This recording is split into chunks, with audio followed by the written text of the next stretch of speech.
Right, following on from Hampton and Richmond Borough's fantastic 3-2 victory over high-flying Dover Athletic, we've got two-goal hero Charlie Moon and rock at the back Dave Stevens with us. I'm going to start with Dave Stevens. We went into a 3-0 lead and defended absolutely brilliantly. Was that the game plan? Yeah, it was. It was just to play similar to 3-0, going to a 3-0 lead and then defend it out. Was that? It was to come out as quick as we did. I thought that was a great platform. And I'll tell you what, Hodgie and Charlie, they really gave me a torrid time, especially in the first half. And then right on this whistle, I sort of let my man go 3-1, and it was a game again. But the team showed credit as well to sort of dig in, even though we could have sort of kept onto the ball a bit longer than we did. But the team showed great grit and composure today. I've spoken to a couple of people immediately after the game. They're saying Dover didn't play very well. Do you think that was in part down to the fact that Hampton harried and got stuck in and never gave them time on the ball? I thought if it was maybe two others centre forwards in the league today, then they would have played well, because but they got caught cold by our two forwards who didn't give up anything and were sort of moving, buzzing around on a wet surface, so it's hard to defend that. So that doesn't set a good tone for them. But I thought they just got torn apart in the first 20, to be honest, by these two. But I don't know if they played well or not. I don't know what they're like when they play 10 out of 10. I don't know. But, I'll bring you in now, Charlie, standing there patiently. You've had to be patient the last couple of weeks. You've been on the bench. Recalled to the starting line-up today. How frustrating has it been watching it from the bench and just coming on the last 20 minutes or so? Yeah, it's always frustrating to be on the bench as a player. You want to play, we all want to play, we all understand that, but we also know it's a team. And the other two forwards, Hodgie and Yaks, when they've come in, they've done fantastic, and they've scored as well. So you can't argue. It's better for the team if we're all scoring, and while that's happening, then everyone's happy, and that is good for the team spirit. And yeah, I think you're aware of that as a forward. You're always going to be freshen it up, and Dev might change it around a bit. But no, obviously, if I start, I'm always happy if I get a goal. Before the game today, we had about 4 players all on 2 goals as leading goal scorers. Your 2 this afternoon is taking it up to 4 outright leading goal scorers so far. 5 is it? Sorry, I do apologise. Don't know where they were. No, hold on. I've got my stats wrong somewhere. I'm going to have to have a word with my stat man, I think. So you got the 2 goals today. Instinctive finishes, or did you know what you were doing? I owe a lot to Hodgie for the first one. It's great when you play up front with someone who is unselfish enough at the 6-yard box to nod it down to me. It was a great. He knew I was there, and he literally just nodded down to me. I couldn't really miss from that distance, so I owe a lot to him for that one. And then the second one, obviously, the keeper was a bit hesitant. I just took advantage of it and was fortunate enough to put it in the net. Yeah. It came from a long ball. Was it Matt Lovett's clearance, and it's gone straight over our friend Mr. Ollie Schultz there. It's gone straight over his head, and yeah, you've just backed to goal. Did you have any idea where the goal was, or are you just looking to prod it past the keeper and see what came of it?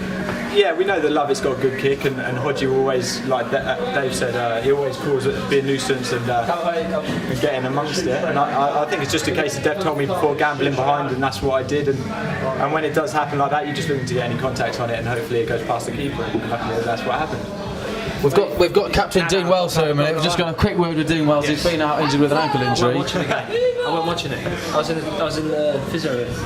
Fair enough. I just want to speak to you because we've not.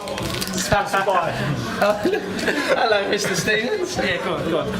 We've not spoken to any of you lot since the Havant and Waterloo game a few weeks ago. We've beaten Bishop Stortford 2-0 away and Romford 4-0 away last week in the FA Cup. Conceded 2 goals today, but still defended very well. To be fair, they've done well. They put their lives on the line today. They defended well, and I don't know about the penalty's a bit harsh, but they could have done better for the first one. But to be fair, today, it's been immense all season. Today showed again it was immense. It's a bit unlucky with the penalty. I think you've got to push in the back and put his arm out, but defence has done well this season. Yeah, he looked ball to hand from our rivals rather than. Yeah, just come in and look like a rock solid. To be fair, it's like he's been there forever. I'm not sure about the haircut and that joint he's got going on, but he's lucky his performance is better than his hair. So, I think it's to scare Hodgie away. I'm not sure. Scares everyone away, doesn't it? He's got something that scares people, I tell you. Well, just to update us, Dino, you came off last week just before half time at Romford. How's the ankle? Well, I hope to be back. I hope to be back for Saturday, but it looks like I won't be getting replaced back. So, as long as the team are winning, it don't matter to me if I play or not. So just say that again. I forgot what I said. What did I say? No, I said hopefully I should be back for next Saturday, but seeing today's performance, it's going to be hard to get a place, to get a starting berth. So we'll see. But as long as we're winning, that's the main thing. Of course, thank you, Dean. I'll come back to you, Charlie. Sorry, mate, sorry. You've played up front this season. You started off with Dave Tarpey, and you've come off the bench and played up front with Dave Tarpey. A lot of partnership that a few of the fans wanted to see was yourself and Ian Hodges up front. That's come on today. And now you can't really say who you prefer to play up front with, but what kind of striker do you normally get on well with alongside?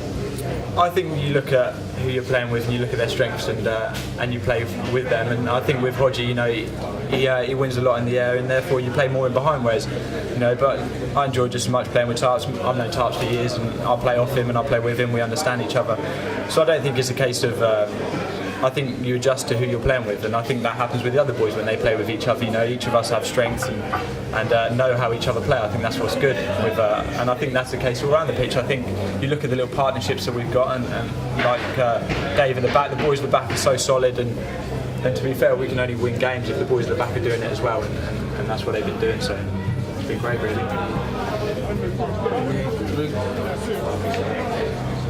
I'm going to come to you finally, Dave.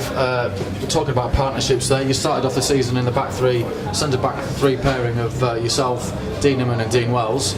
Today you've been out there and you've played with Lloyd Boateng and I've forgotten his name, Orlando Jeffrey. How has that gone? Because that looked quite solid in there. Obviously Dover have got themselves a goal from a set piece and then a dubious penalty. But other than that, the three of you are winning everything in the air.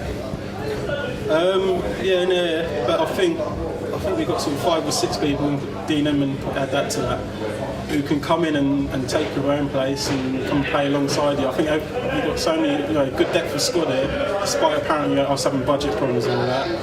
But if Dean Wells is saying that he's sort of thinking whether he'll start or not, then it sort of sets a tone that nobody's saying sort of safe in the side. I think we've got a good variety of players and a good quality of players, not just people coming square pegs and round holes. You've actually got people coming in and sort of try to do a better job than you do. I'm just going to come back on something he said earlier on. Did the boys not tell you about Ollie Schultz? You know what? Before I joined Hampton, I sort of I was just on the website and I saw like 3 goals he scored a couple of seasons back in set pieces. So I knew Phil well. But it was only in March, I think, February-March time that they came here and he said, and funny enough on the commentary, I said Ollie Schultz is loitering on the edge of the area, and then with that the ball hit his head and it's gone in. Yeah, I'm absolutely gutted because probably about 7 or 8 people told me about it before, and I was like, yep, do it, and I'll do it. And I switched off right on the whistle, gave him probably 6 yards run on me, sorry. I lost him. To be fair, Dave, you recovered well in the second half. You never got a sniff second half. Boys, there was a brilliant team performance. Charlie, 2 goals, so certainly put us into a commander position. Dave, solid at the back. Everybody, there's no man of the matter, Dave. You've all performed absolutely brilliantly. Dave, thanks very much for speaking to us. Cheers. Charlie, thanks for all the best of the rest of the season, boys. Thanks, Speak to you soon. Cheers. Thanks, Adam.